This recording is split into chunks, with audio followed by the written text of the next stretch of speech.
Hello, welcome to Kids Corner. I have another project for this holiday season. So this idea came from actually my childhood.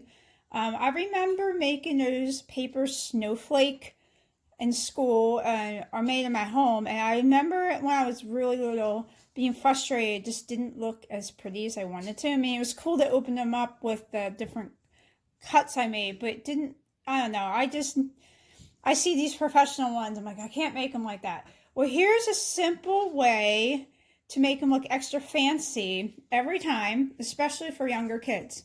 So what I did is I went out and got doilies, but my one mistake though, you're gonna want to make them bigger, give them bigger than this. This is actually a 4-inch doily, and I ordered them on Amazon. And I was just in the middle of Christmas shopping and didn't check the size. So you probably want them about a little bigger, like 6 or 8. But this still will work to show you what I'm doing. For older kids, it's fine. But for little kids, it's going to be a little more tiny. But you will get a doily. And if you notice a doily, it's already fancy around the edges. And it looks kind of like a snowflake. So all the fancy, it just gives a little more fanciness when they're done. And it just looks really nice every time. So doilies are pretty, the paper's pretty durable. So you're going to fold it about, I think, 4 times. Well, actually, if it was bigger, you might want to fold it more. But you're going to just fold it in half.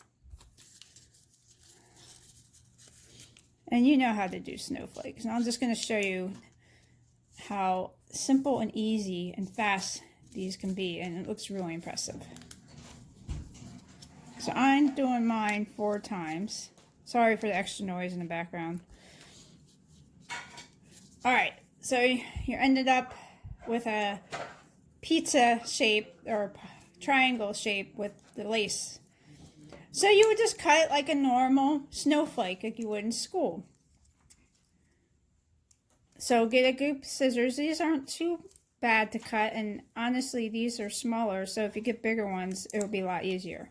But these aren't too bad. I just did a practice run. So when I was a kid, I cut a lot of triangles because that's what I knew how to do. So I'm just trying to think, if I was 6 or something, what I would do. I'm trying to make it simple. And you can even cut on the lace. It doesn't matter because it's going to still stay together. So let's do that to show you what it looks like. So I'm just going to cut a whole bunch of triangles. These triangles are easy. Let's make this easy, right? And how about one more over here?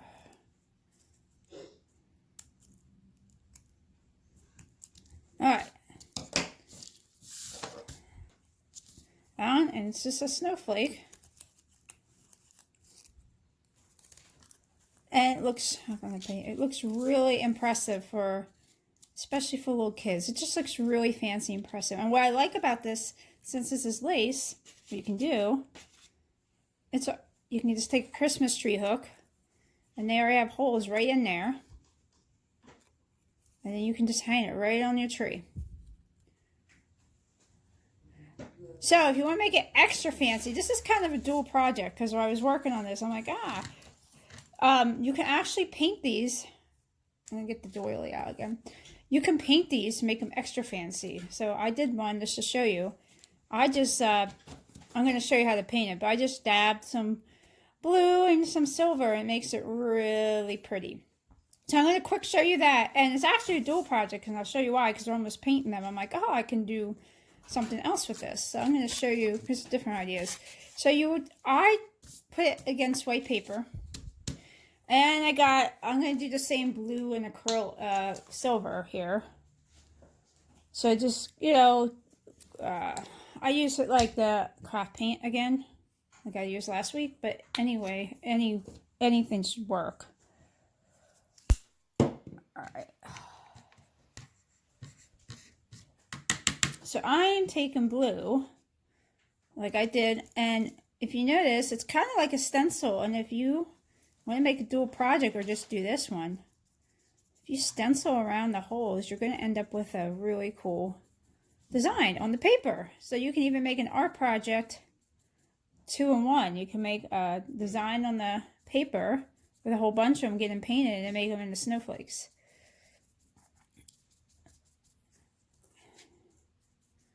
So tap, tap, tap, tap. The reason why I'm tapping so we'll get in between the small holes here.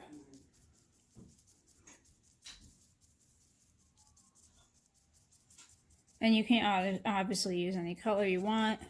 You could probably use watercolors if you have them. You can probably use tempera paint. What else would you have laying around? Anything you have laying around. You're just giving it color. You could, you can use pastels, although they might smear. But crayons, markers, if it wouldn't, like, I mean, you could color in between, but if you want to do the design of the paper like this, paint's the best. But if you don't care about this, you can just color it however you want with anything you have. All right, and I'm gonna just do the silver here. This I'm just gonna, I'm not gonna even tap. I'm just gonna, I might tap around the edge here, but. And you see what I mean? I didn't tape it like last week. I talked about, we did a similar project where you had a shape and you colored or painted around the edge. And I taped it so it wouldn't slide. Now you know why it just slid on me. But I guess you could tape these too if you want, but okay. And you get a cool design. So then you got two projects in one. So if you let this dry, you can, you know, cut it out like I did, just I showed you with the white one. You can keep it white. You could keep, you know, paint it and cut it out and then hang it on your tree. You know, or what you could do, which I did not try, but it will work. If you want to do this, but want to get fancier, you can cut these out first. Then you can, let me scoot this around. Let's try it. Why not, right? Let's get this bad boy out of here, though. And I didn't paint both sides. You can paint both sides. I was just trying to show you what to do. So, but yeah, if you want to cut them first, then you can get your design also in here, which would be really cool because they all would look different than if you do like a whole bunch of them on a page. So that's another option that I just thought about right now. I'm like, you can even glue these down and paint over them. There's a lot you can do with doilies. I love doilies for arts and crafts. I never use them what they're intended for, like ever. But I've heard, and I've never done this, if you are a baker and you like to make cakes, you can lay a doily on top of a cake and then take one of those, I guess, flour shifters or whatever, and take confectionery sugar and dust it and then lift the doily and you have a really pretty design on your cake. But I'm not, I like to cook, but I'm not a fancy baker. I mean, I like to make cookies and stuff, but I'm actually don't spend hours decorating a cake or anything, so I had never tried it, but that might be simple for me. Now that I have them around the house, I might try it. All right, so if you can even do your own design.